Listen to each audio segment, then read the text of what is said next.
کئی لوگوں کو دیکھا نماز تو پڑھ لیتے ہیں، سنتوں اور نفل میں کچھ کمزوری لے آتے ہیں، ڈنڈی مار دیتے ہیں، جلدی کرتے ہیں۔ ایسا نہیں کرنا چاہیے۔ کتنی فضیلت ہے، اتنی بڑی نعمت سے آپ محروم ہو رہے ہیں۔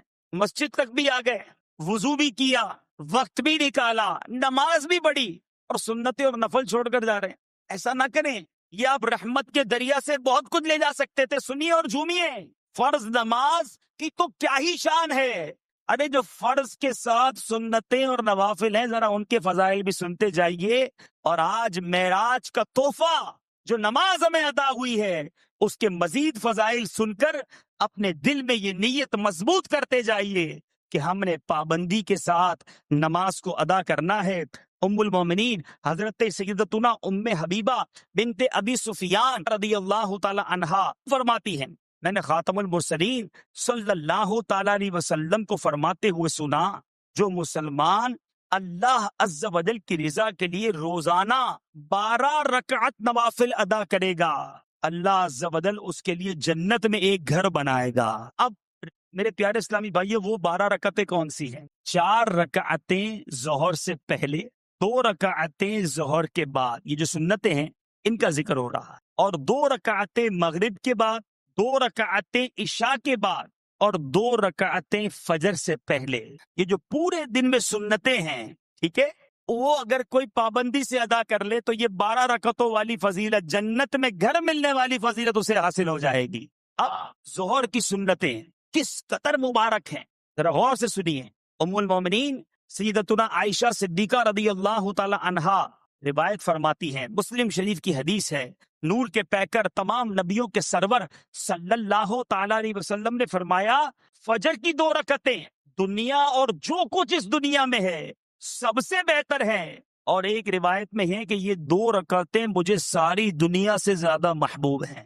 فجر سے پہلے والی یہ 2 سنتیں ہیں، اس کی فضیلت بھی آپ نے سنی۔ اب فجر سے آتے ہیں ظہر کی طرف۔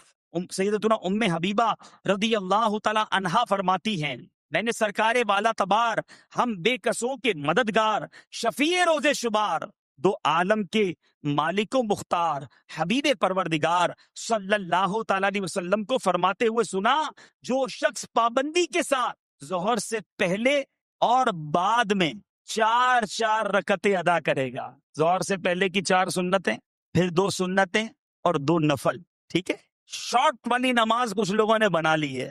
کسی سے پوچھو، بچوں کو بھی یہی یاد ہوتا ہے، بیٹا ظہر میں کتنی رکعتیں؟ 4 4 2، تو آخری والی 2 کہاں گئی؟ وہ تو گھر والے پڑھتے ہی نہیں۔ اب کیا ہوا؟